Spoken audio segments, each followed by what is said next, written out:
Kajauna sana konunggi thabakta hakthengna yaurakpasi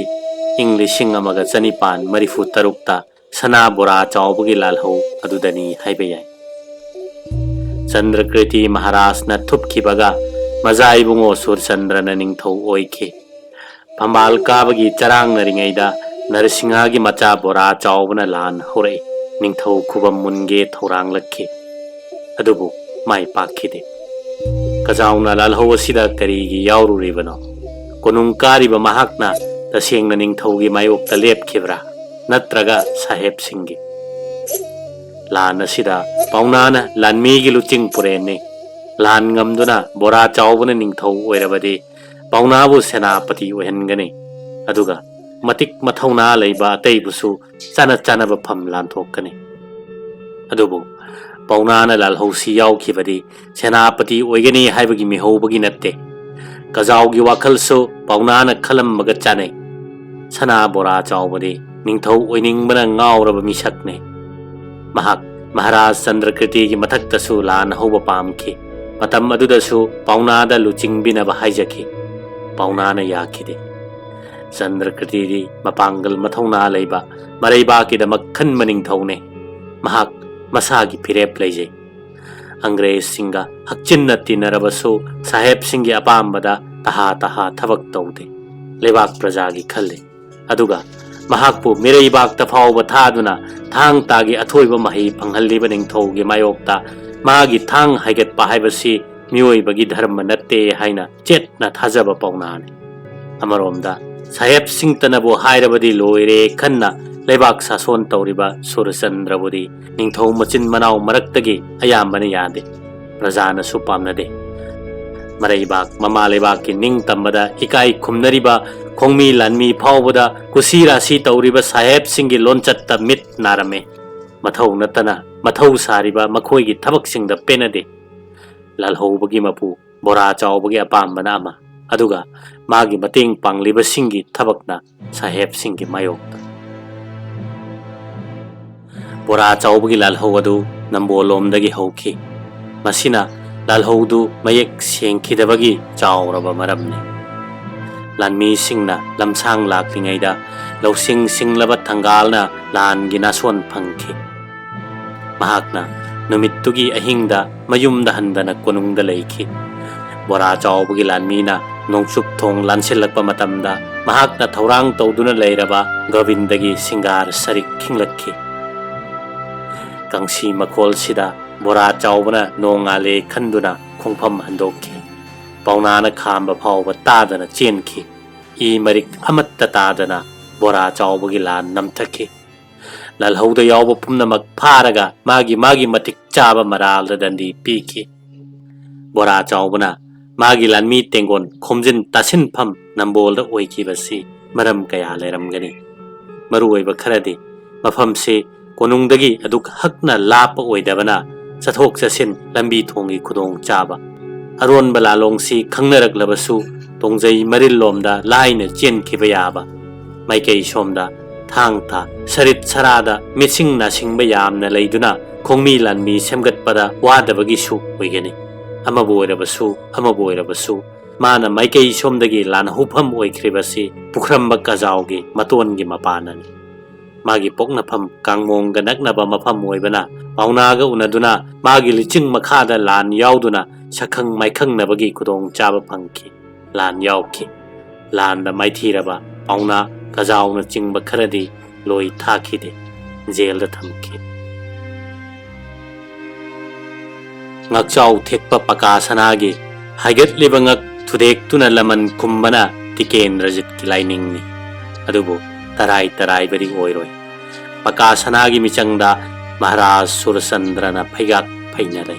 masigidamakta senapatina thangal general ga chikna watanai magi macha manai michang oiba yaba khomjelli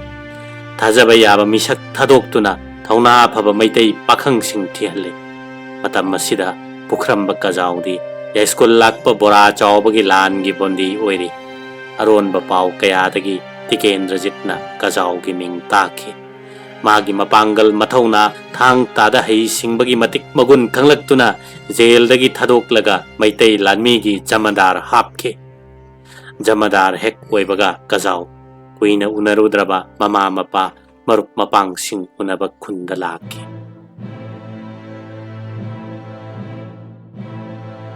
numit ki masek mangalna jingnung manung sin thungna yobagum Prithivi gi kachin koya mafam khuding makta sandorakliba Angres ki mayokta kana matana lepangam kide mapangal mathawna leiraba leibak kaya mairam bina mairi da paisinduna mapunsi lombagum British ki makhutta maithe ki mikha pon ki mapuning bahuigum kun ki akan bana achumba oiduna tawning bata tawriba saheb singne achau leibak sing machet thugaiduna machi da hu kamsillaga nungsina handabana makhoi gi mathone madugi kudong chaba lauraga loilam leingak sandoktuna makhau pongliba bilat ki maharani ni tauge haibatangamba Angres ki mayokta leptuna Manipur gi political agent Mr. Grimwood hatpagi phol kari oirakani haiba Kajao khang mangonda shibagi dandi nattana atop ama leiroi haiba taseng na khangi pumnamak si khangna tauge haiba ama yauna mahakna Grimwood po hatkhe matam kuina saheb singi thabakta pendana leirakpa thamoida omduna chalakpa laman khumningbagi maisa kokhe Bharat Sarkarna Surchandragi wakat mahakpu Manipur gi ningthau oihanbidre haiba aduga amaromda political agent ki warol mamut tana taraga mabu amuk hana ningthau oihanbadi yakhide Pulachandrabu ningthau oina sakhanglaga Tikendrajitpu Manipur wangmada loi thanaba warep lauki warep asi Assam gi chief commissioner Mr. Quinton na Manipur da chatlaga haidok lunaba sinaki masigidamak Quinton na Lieutenant Colonel Skin gi makhada Gurkha lanmi chamri ga loinana Mars kungani thoi ising amaga chanipan maribudra mathoida Manipur da thunglei Quinton gi apambadi Bharat Sarkar gi warep Tikendrajit pu yahanbani yadragasu mabu namduna phagani masimak thabak oina pangthoknaba saheb ki bangloda darbar phamsi haina ningthau machin manau sing kauki ningthauna matam chana laklabasu numit yungba phawba bangloda changhandabadagi Tikendrajit chauduna hanki mahak yaudrabada darbar phamkide mathangi numitta amuk darbar kauduna Tikendrajit phana bahonai madudasu mahiyan kide Jobras masangamdre haiduna lakte matabu phana ba thaurang oibana Jobras yaudrabadi darbar phambagi artha leite haiduna tokhe saheb singi aron ba thaurang mayek senglakhe hotnaba pumba uttagi haibagum thokhe Quinton na aron ba thaurang amamuk sinkhe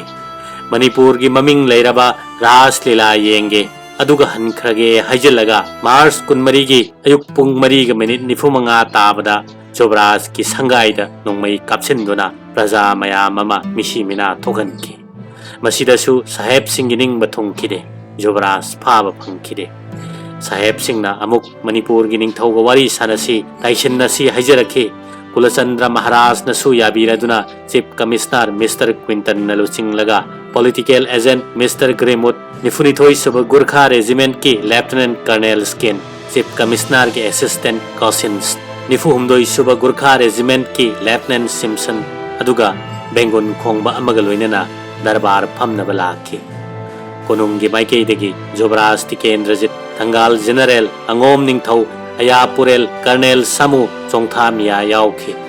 konungda marang taunaringai leibaki awaba taringai oibana darbar gi thong lolamduna hol mamangi lambida darbar phamki matam sida Kajao darbar gi siri da leptuna lei Quinton na Jobras pu maga loinana Kolkata da chatnaba taksile Tikendrajit na yade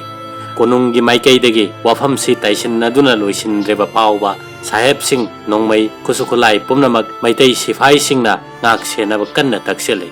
hainaba amata yanadabadagi pathangi ayukta amuk darbar phamsi haine saheb singna thorakpada khoisaunaraba praja singna marang tawrei saheb tamna khosannarai saheb singna darbar romda amuk khongpham tunghannarai mang thangna lakpa saheb Grimwood na darbar holgi sirida hek kakhalakpaga Pukhramba Kajao na Grimwood pu thabak ta na thilli Mapanggal mathawna leiraba thang tada hithoi singthoiba nupaduna mathau nattana mathau saraba ning tamba lebak amagi lebak ngaktonda khabai khara sariba saheb singi mathakta laman khumningbagi mitta ikheng kana thilakpa tagi chainada gremut siri mathakta longna takhi tathin amada magi thawai hakchang polang thadokhi Kajao gi mathawna miyamna penakhi miyam hupna mabu thagatnakhi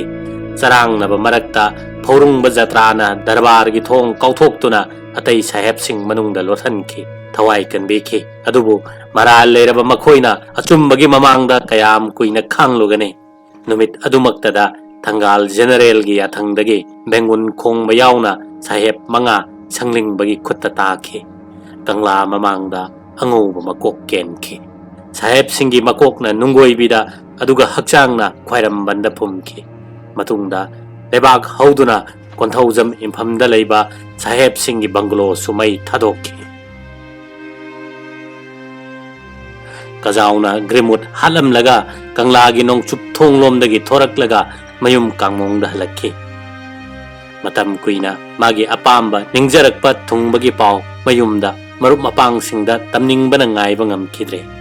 lam lapna satkadoribani haiba phawba kauthoktuna chena lakhi adubu ahing thengjalakpana mayum yoba ngamdana lamakhangda lei nongalaga mayum yowi mana tawruba thabakki paw tabada leikai khun pumnamak tharak khunakhi Kajao gi mathakta kari tawrakkani mi pai naramba du mak thokle konunggi sifai singna Kajao thirakhi matam masida Kajao magi mama ningthaujam leiren gi yumda lei mabu phagadawbagi thirakle haiba khanglabada punja singna leiren gi yumdagi atopa mafamda lotlunaba kanna taknai mana yadi mahakna British officer Gremut Harpadi masagi maranai nungaina daba nungsina dabagi laman khumbanate miyam gi apambane miyamna mangonda pirakpa sintha pangthokpane madugidamakta mangonda pirakpa chairak khudingmak harauna yagani haina khongpham chetna lepki mabu thirakpa sifai singi mangda aini nakhoina thiriba Kajao haibado asumna thawna phana chongthokki Pukhramba Kajao me 18 Lising amaga chanipan maribudra mathoida chief political officer Maxwell gi special court ta bisar tawi mangonda siriba maral gi samlapadi mahakna bilat ki maharani gi mayok ta leiduna Mars kunmari lising amaga chanipan maribudra mathoida Manipur gi political agent Bengal civil service officer Mr. Gremutpu hat ke yauna hale nakpi pham thoktraba maral langsalle masini mihat ta sigidamak Kajao natraga Fingang bo court na ngasi bisar tawgani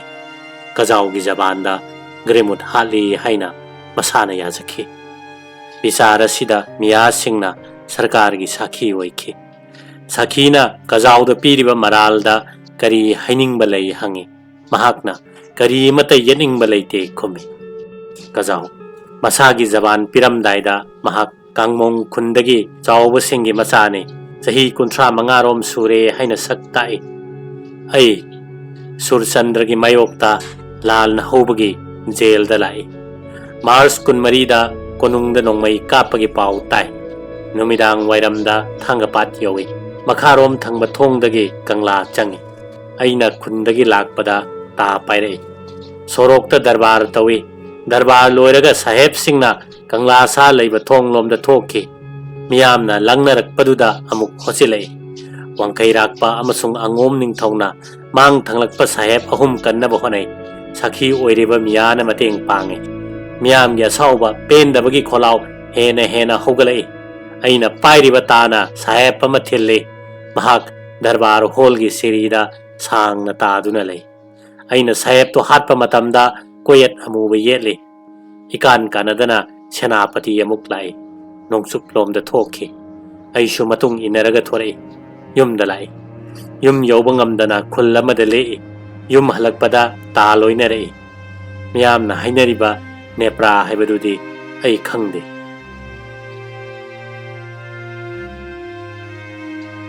bisar gi matamda Kajao achumbagi damakta mai leikhide masagi ning tamabu mamal lehanba aduga atopagi ning tambabudi kongaw nabada haleng daba Angres singi matawbu mahakna tukachakhe ꯐꯝꯕ ꯆꯠꯂꯒ ꯍꯤꯞꯄ ꯆꯠꯂꯤ ꯈꯟꯅ ꯌꯨꯝꯗꯥꯡꯕꯅ ꯀꯩꯔꯦꯞꯄ ꯄꯥꯝꯂꯤꯕ ꯑꯀꯟꯕꯅ ꯑꯆꯨꯝꯕ ꯁꯥꯕ ꯕ꯭ꯔꯤꯇꯤꯁꯁꯤꯡꯒꯤ ꯋꯥꯈꯜ ꯂꯤꯡꯗꯕ ꯃꯇꯧꯗ ꯊꯃꯣꯏ ꯀꯥꯏꯔꯕ ꯃꯤꯌꯥꯝꯁꯤꯡꯒꯤ ꯃꯍꯨꯠ ꯁꯤꯟꯅ ꯃꯍꯥꯛꯅ ꯒ꯭ꯔꯤꯃꯨꯠ ꯍꯥꯠꯄꯅꯤ ꯍꯥꯏꯅ ꯈꯣꯡꯐꯝ ꯆꯦꯠꯅ ꯂꯦꯞꯈꯤ꯫ ꯃꯁꯤꯗꯤ ꯃꯩꯇꯩꯒꯤ ꯏ ꯑꯁꯦꯡꯕ ꯀꯖꯥꯎꯒꯨꯝꯕ ꯃꯔꯩꯕꯥꯛ ꯅꯤꯡꯕ ꯑꯃꯒꯤ ꯇꯧꯐꯝ ꯊꯣꯛꯄ ꯃꯊꯧꯅꯤ꯫ ꯁꯥꯍꯦꯕꯁꯤꯡꯅ ꯃꯍꯥꯛꯄꯨ ꯃꯤꯍꯥꯠꯄ ꯑꯃ ꯑꯣꯏꯅ ꯎꯔꯕꯁꯨ ꯂꯝꯗꯝ ꯑꯁꯤꯗ ꯃꯍꯥꯛ ꯇꯁꯦꯡꯅ ꯊꯧꯅꯥ ꯐꯕ ꯇꯨꯡꯒꯤ ꯃꯤꯔꯣꯜꯒꯤꯗꯃꯛ ꯃꯁꯥꯒꯤ ꯊꯋꯥꯏ ꯀꯠꯊꯣꯛꯄꯗ ꯍꯂꯦꯡꯗꯕ ꯃꯔꯩꯕꯥꯛ ꯅꯤꯡꯕ ꯑꯊꯣꯏꯕꯅꯤ꯫ ꯁꯥꯈꯤ ꯑꯣꯏꯔꯤꯕ ꯃꯤꯌꯥ ꯑꯃꯁꯨꯡ ꯀꯖꯥꯎꯒꯤ ꯖꯕꯥꯟ ꯇꯥꯔꯒ ꯒ꯭ꯔꯤꯃꯨꯠ ꯇꯁꯦꯡꯅ ꯍꯥꯠꯂꯤ꯫ ꯃꯍꯥꯛ ꯁꯤꯕꯒꯤ ꯆꯩꯔꯥꯛ ꯄꯤꯕ ꯌꯥꯏ ꯍꯥꯏꯅ ꯃꯦꯛꯁꯋꯦꯜꯅ ꯅꯨꯃꯤꯠ ꯑꯗꯨꯃꯛꯇꯗ Henry Cole, general commanding officer Manipur field ꯐꯣꯔꯁꯀꯤ ꯃꯐꯝꯗ ꯂꯥꯟꯈꯠꯈꯤ꯫ ꯃꯍꯥꯛꯅꯁꯨ ꯃꯦꯛꯁꯋꯦꯜꯒꯤ ꯋꯥꯔꯣꯜ ꯄꯨꯝꯅꯃꯛ ꯑꯆꯨꯝꯕꯅꯤ ꯂꯧꯗꯨꯅ ꯄꯨꯈ꯭ꯔꯝꯕ ꯀꯖꯥꯎ ꯑꯣꯔꯐꯦ ꯐꯤꯉꯥꯡꯕꯨ ꯃꯦ 15, 1932 ꯅꯤꯡꯊꯧꯀꯥꯕ ꯅꯨꯃꯤꯠꯇ ꯀꯪꯂꯥꯒꯤ ꯅꯣꯡꯆꯨꯞ ꯊꯪꯕ ꯊꯣꯡꯗ ꯐꯥꯔꯁꯤ ꯇꯧꯅꯕ ꯌꯥꯊꯪ ꯄꯤꯈꯤ꯫ ꯌꯥꯊꯪꯗꯨꯃꯛ ꯃꯐꯝ ꯑꯗꯨꯃꯛꯇꯗ ꯅꯨꯃꯤꯠꯇꯨꯒꯤ ꯑꯌꯨꯛ ꯄꯨꯡ 7ꯗ ꯄꯥꯡꯊꯣꯛꯈꯤ꯫ ꯏꯔꯝꯗꯝꯁꯤꯒꯤ ꯃꯤꯊꯣꯏ ꯃꯤꯍꯦꯜꯂꯕ ꯃꯄꯥꯔꯤ ꯑꯃ ꯑꯇꯤꯌꯥꯒꯤ ꯑꯔꯪꯕ ꯊꯋꯥꯃꯤꯆꯥꯛ ꯑꯃ ꯃꯨꯠꯈꯤꯕꯒꯨꯝꯅ ꯑꯩꯈꯣꯏꯒꯤ ꯏꯔꯛꯇꯒꯤ ꯃꯥꯡꯈꯤ꯫ ꯃꯔꯩꯕꯥꯛ ꯃꯖꯥꯇꯤꯒꯤꯗꯃꯛ ꯊꯧꯅꯥ ꯐꯔꯕ ꯃꯍꯥꯛꯀꯤ ꯊꯋꯥꯏꯅ ꯅꯣꯛꯅ ꯅꯣꯛꯅ ꯂꯩꯒꯤ ꯗꯣꯂꯥꯏ ꯇꯣꯡꯂꯒ ꯑꯃꯝꯕꯒꯤ ꯑꯉꯥꯟꯂꯛꯇ ꯇꯤꯟꯈꯤ꯫ ꯀꯖꯥꯎꯒꯤ ꯊꯋꯥꯏ ꯌꯥꯎꯗ꯭ꯔꯕ ꯍꯛꯆꯥꯡ ꯅꯨꯃꯤꯠ 6 ꯆꯨꯞꯅ ꯀꯪꯂꯥꯒꯤ ꯊꯣꯡꯗ ꯌꯥꯟꯗꯨꯅ ꯊꯝꯃꯤ꯫ ꯃꯅꯥꯛꯇ ꯕ꯭ꯔꯤꯇꯤꯁ ꯁꯤꯐꯥꯏꯁꯤꯡꯅ ꯁꯪꯉꯤ꯫ ꯁꯥꯍꯦꯕꯁꯤꯡꯅ ꯃꯈꯣꯏꯅ ꯇꯧꯒꯦ ꯍꯥꯏꯕ ꯈꯨꯗꯤꯡꯃꯛ ꯇꯧꯕ ꯉꯝꯃꯤ ꯍꯥꯏꯕ ꯎꯠꯅꯕꯅꯤ꯫ ꯃꯅꯥꯛꯇ ꯀꯅꯥ ꯑꯃꯠꯇ ꯆꯪꯍꯟꯗꯦ꯫ ꯑꯔꯥꯞꯄꯗꯒꯤ ꯑꯍꯧꯕꯁꯤꯡꯅ ꯀꯞꯅꯩ꯫ ꯀꯥꯡꯕꯣꯡꯒꯤ ꯑꯍꯜ ꯂꯃꯟꯁꯤꯡꯅ ꯑꯁꯤꯕ ꯍꯛꯆꯥꯡ ꯂꯧꯕ ꯆꯠꯂꯨꯕꯗ ꯄꯤꯔꯛꯇꯦ꯫ ꯃꯇꯨꯡꯗ ꯃꯈꯣꯏꯅ ꯈꯜꯂꯤꯕ ꯑꯗꯨꯒꯤ ꯑꯣꯟꯅ ꯇꯩꯅꯕꯗ ꯃꯤꯌꯥꯝ ꯁꯥꯎꯅꯔꯦ꯫ ꯃꯤꯑꯣꯏꯕꯒꯤ ꯂꯤꯆꯠ ꯆꯠꯇꯕ ꯃꯇꯧ ꯑꯣꯏꯅ ꯎꯅꯔꯛꯂꯦ꯫ ꯃꯈꯣꯏꯅ ꯀꯖꯥꯎꯒꯤ ꯑꯁꯤꯕ ꯍꯛꯆꯥꯡ ꯂꯧꯊꯣꯛꯈꯤ꯫ ꯄꯠꯊ ꯄꯨꯝꯊꯕ ꯍꯧꯔꯛꯂꯕ ꯍꯛꯆꯥꯡ ꯑꯗꯨ ꯀꯣꯅꯨꯡꯒꯤ ꯁꯤꯐꯥꯏꯁꯤꯡꯅ ꯀꯥꯡꯃꯣꯡꯗ ꯊꯤꯜꯂꯛꯏ꯫ ꯃꯥꯕꯨ ꯐꯥꯈꯤꯕ ꯌꯨꯝꯒꯤ ꯀꯣꯟꯊꯣꯡꯗ ꯊꯥꯗꯔꯝꯃꯤ꯫ ꯃꯤꯌꯥꯝ ꯍꯨꯞꯅ ꯊꯣꯔꯛꯇꯨꯅ ꯑꯊꯧꯕꯒꯤ ꯃꯐꯝꯗ ꯏꯀꯥꯏ ꯈꯨꯝꯅꯈꯤ꯫ ꯃꯤꯠꯂꯨꯗꯒꯤ ꯁꯤꯟꯊꯔꯛꯄ ꯄꯤꯔꯥꯡꯒ ꯂꯣꯏꯅꯅ ꯃꯔꯩꯕꯥꯛ ꯅꯤꯡꯕꯒꯤ ꯍꯛꯆꯥꯡ ꯑꯗꯨ ꯂꯩꯃꯈꯣꯡ ꯇꯨꯔꯦꯟꯒꯤ ꯈꯣꯡꯕꯥꯟꯗ ꯃꯩꯇꯩ ꯆꯠꯅꯕꯤ ꯃꯇꯨꯡ ꯏꯟꯅ ꯑꯔꯣꯏꯕ ꯃꯊꯧ ꯃꯉꯝ ꯄꯥꯡꯊꯣꯛꯈꯤ꯫ ꯍꯩ ꯂꯩ ꯀꯠꯅꯈꯤ꯫ ꯆꯠꯂꯣꯀꯣ ꯍꯦ ꯑꯊꯧꯕ ꯐꯤꯉꯥꯡ ꯂꯥꯟꯃꯤ, ꯇꯥꯏꯕꯪ ꯃꯤꯔꯝꯂꯦꯟ ꯊꯥꯗꯣꯛꯇꯨꯅ ꯊꯋꯥꯟ ꯃꯤꯆꯥꯛꯀꯤ ꯂꯩꯕꯥꯛ ꯑꯗꯨꯗ ꯆꯠꯂꯤꯉꯩ ꯅꯍꯥꯛꯅ ꯂꯩꯆꯤꯟꯒꯤ ꯗꯣꯂꯥꯏ ꯇꯣꯡꯗꯨꯅ ꯌꯦꯡꯕꯤꯔꯃꯨ ꯇꯨꯡ ꯍꯟꯅ ꯍꯥꯞꯄꯤꯔꯃꯨ ꯊꯧꯅꯥ ꯂꯤꯡꯖꯦꯜ ꯃꯔꯩꯕꯥꯛ ꯅꯤꯡꯕꯒꯤ ꯅꯔꯣꯏ ꯅꯆꯥꯁꯤꯡꯗ ꯀꯪꯂꯩꯄꯥꯛꯀꯤ꯫